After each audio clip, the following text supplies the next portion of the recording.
Real estate جو ہے یہ شارٹ ٹرم گیمبلنگ کا نام نہیں ہے، یہ لانگ ٹرم پراسپیکٹس کا نام ہے۔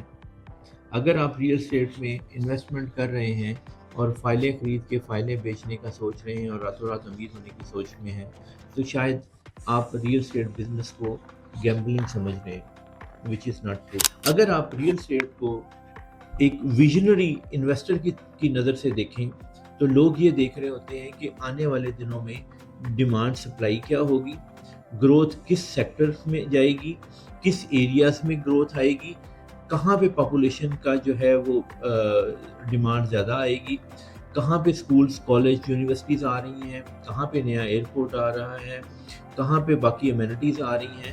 وہ اس حساب سے اپنی انویسٹمنٹ اسٹریٹجی کو ڈیفائن کرتے ہیں۔ اور جب آپ investment particularly real estate investment کی بات کرتے ہیں تو آپ کو یہ ذہن میں رکھنا ہے کہ آپ نے شارٹ سے لانگ ٹرم کی طرف جانا ہے، بلکہ شارٹ بھی نکال دیں، آپ مڈ ٹرم سے لے کے لانگ ٹرم 3 سے 5 سال اور 5 سے 10 سال کی اسٹریٹجی کے ساتھ جائیں۔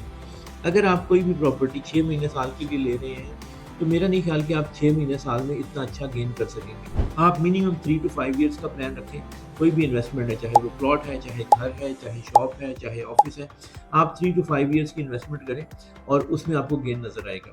اور اگر آپ اس کو 5 to 10 ایئرس میں لے کے جائیں گے تو اس میں ڈیفینیٹلی گین آئے گا۔ لیکن امپورٹنٹ بات یہ ہے کہ جو آپ نے انویسٹمنٹ کی، جس سوسائٹی میں، جس پروجیکٹ میں، جس ایریا میں، جس سٹی میں، اس کے اوپر آپ نے پراپر R&D کی، اپنی ریسرچ کی، مارکیٹ انالیسس کیا، ڈیمانڈ سپلائی کو دیکھا، پاسٹ پریکٹسز کو دیکھا، گورنمنٹ کی جو پالیسیز ہیں ان کو دیکھا۔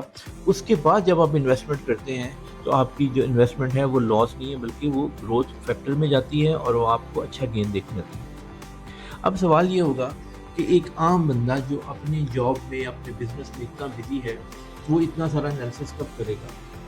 یہ وہی جگہ ہے جہاں پہ کنسلٹنٹ جو ہے وہ جمپ ان کرتا ہے۔ تو آپ ایک ریلائبل کنسلٹنٹ جو ہے اس کو انگیج کریں، اس کی ایکسپرٹیز کا فائدہ اٹھائیں، اس سے مشورہ لیں، اور اس مشورے کے بعد میں یہ نہیں کہتا صرف ایک کے ساتھ، آپ 2-3 کنسلٹنٹ سے بھی مشورہ کر سکتے ہیں۔ Then you make up your mind کہ جس بندے کی بات آپ کے دل کو لگتی ہے اس کی بات کے اوپر آپ انویسٹمنٹ کریں، اور اس انویسٹمنٹ کو پھر 3 سے 5 سال جو ہے وہ آرام سے پڑا رہنے دیں، اس کو گرو ہونے دیں۔ I hope it will help. Thank you very much. اللہ حافظ۔